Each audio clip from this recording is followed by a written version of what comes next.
bem? Eu sou a professora Marcela. Hoje nós vamos falar do capítulo 12, que se chama Que o Congresso Nacional decrete o Tupi-Guarani como língua oficial e nacional do povo brasileiro. Bom, esse capítulo vai falar um pouco sobre a influência do Tupi, principalmente na época da colonização, e nós também vamos falar na parte gramatical sobre concordância verbal. Aqui no início do capítulo, nós temos a imagem de um jesuíta, né?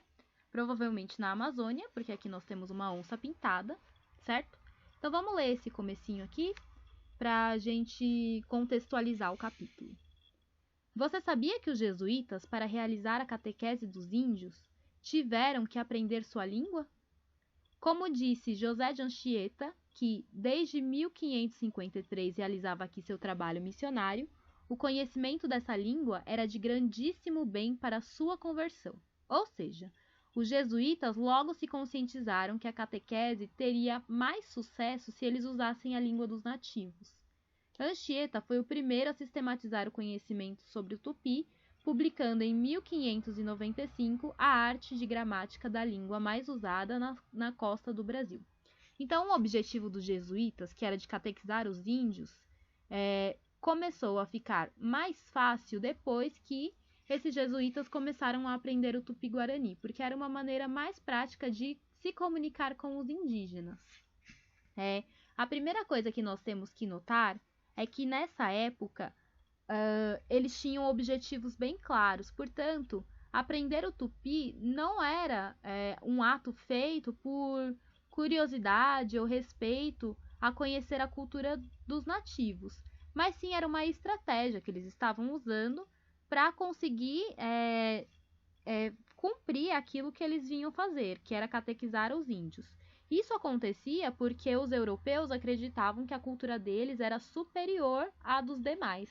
Então, eles achavam que, ao catequizar os índios, eles estavam fazendo algo de bom, algo de serventia melhor, né, a eles.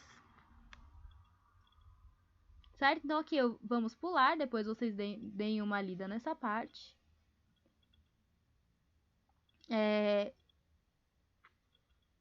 Na página 167, nós vamos ler o texto de Lima Barreto, que é do livro chamado Triste Fim de Policarpo Quaresma.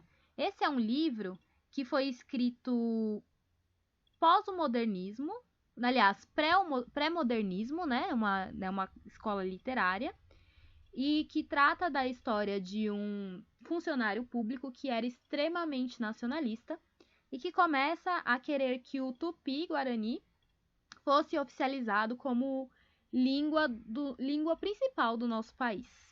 Então, esse é um texto que está fazendo um requerimento de Policarpo Quaresma para o governo nacional para que o tupi fosse considerada a língua oficial. Então, vamos ver aqui. Triste fim de Policarpo Quaresma. Fragmento só, né? Policarpo Quaresma, cidadão brasileiro, funcionário público, certo de que a língua portuguesa é emprestada ao Brasil. Certo também de que, por esse fato, o falar e o escrever em geral, sobretudo no campo das letras, se veem na humilhante contingência de sofrer continuamente censuras ásperas dos proprietários da língua. Sabendo além que, dentro do nosso país, os autores e escritores com especialidade, os gramáticos, não se entendem no tocante à correção gramatical, vendo-se diariamente surgir azedas polêmicas entre os mais profundos estudiosos no nosso idioma. Usando do direito que lhe confere a Constituição, vem pedir que o Congresso Nacional decrete o tupi-guarani como língua oficial e nacional do povo brasileiro. Então, aqui o Policarpo Quaresma traz algumas observações, né, para justificar o porquê que ele está pedindo que o tupi-guarani se torne a língua oficial do povo brasileiro.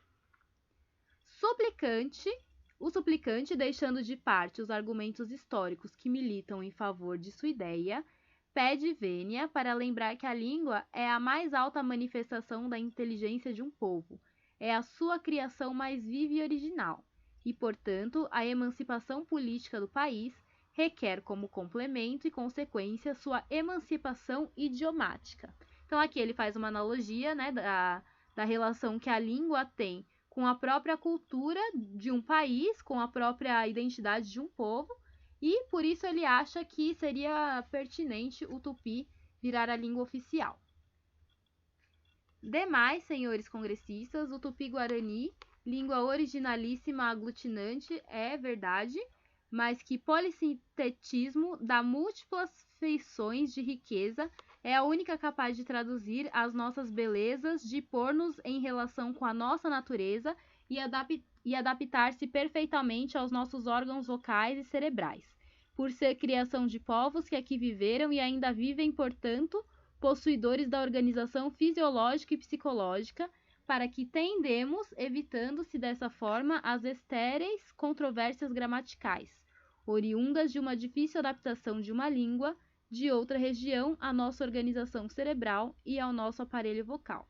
Controvérsias que tanto empecem o progresso da nossa cultura literária, científica e filosófica. Então ele acredita que o tupi é a única língua que é capaz de traduzir aquilo que representa o povo brasileiro, que representa o Brasil, e que nenhuma outra seria capaz de ter tal eficácia quanto o tupi. Seguro de que a sabedoria dos legisladores saberá encontrar meios para realizar semelhante medida, e cônscio de que a Câmara e o Senado pesarão o seu encalce e utilidade. Certo? Então, aqui foi um pedido feito pelo Policarpo Quaresma para o governo. Por isso que ele tem esse tipo de linguagem, esse tipo de estrutura, essa finalização, certo? Que é para quem ele está se dirigindo, ok? Então, aqui, depois de ler esse texto, mais uma vez, vocês vão responder algumas questões, certo? E aí, agora, nós vamos falar sobre a concordância verbal. Então, deixa eu ver o tempo aqui. Eu vou gravar, então, um outro vídeo, porque já chegamos a 7 minutos, tá bom? E aí, no vídeo 2, de concordância verbal, eu vou explicar esse tema para vocês. Então, por hoje é só.